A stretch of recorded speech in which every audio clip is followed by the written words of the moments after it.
ಈಗೇನು ಕಾದೈತೋ ಏನೋ. ಅನ್ಪೂರ್ಣಮ್ಮನವ್ರು ಬೇರೆ ಸ್ಯಾನೆ ಕೋಪದಲ್ಲಿದ್ದಂಗೆ ಅವರಲ್ಲ.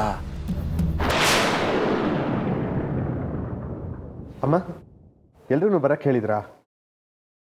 ಯಾರ್ಯಾರು ಬರ್ತಾರೋ ಎಲ್ಲರೂ ಬರಲಿ ಅಂತ ಹೇಳಿದ್ದೆ. ಅಜ್ಜಿ ಎಲ್ರೂ ಕರೆಸ್ತವ್ರೆ ಅಂದ್ರೆ ಈಗ ಎಲ್ರ ಮುಂದೆ ಅನಿಕಂಗೆ ಬೈತಾರೆ ಅನ್ನಿಸ್ತೈತೆ. ಈಗ ನಾನು ಇಲ್ಲಿರೋದು ಅಟ್ಟೊಂದು ಸರಿಯಲ್ಲ, ಒಳ್ಳೆದೇ ವಾಸಿ.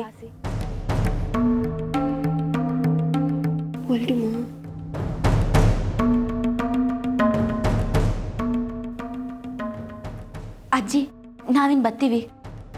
ನಾನು ಹೇಳೋವರೆಗೂ ಯಾರು ಎಲ್ಲಿಗೂ ಹೋಗೋ ಹಾಗಿಲ್ಲ.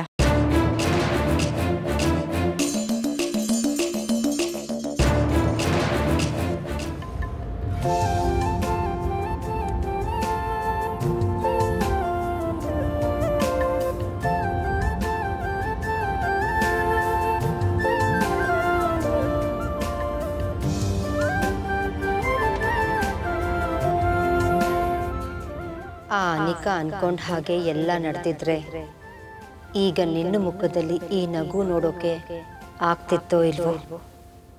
ನಿನ್ನ ನೋಡಿ ನಾನು ಜೀವನ ಪೂರ್ತಿ ಕೊರಗಬೇಕಾಗ್ತಿತ್ತು.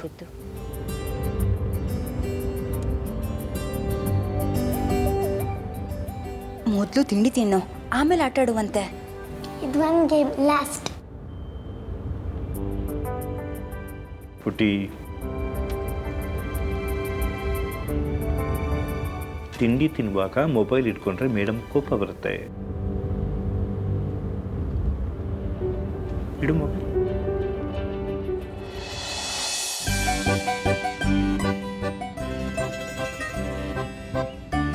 ನೀವು ಖುಷಿಯಾಗಿರೋದು ನೋಡೋಕ್ಕೆ ತುಂಬಾನೇ ಸಂತೋಷ ಆಗುತ್ತಮ್ಮ. ನೀವು ಯಾವಾಗಲೂ ಹೀಗೆ ಇರಬೇಕು.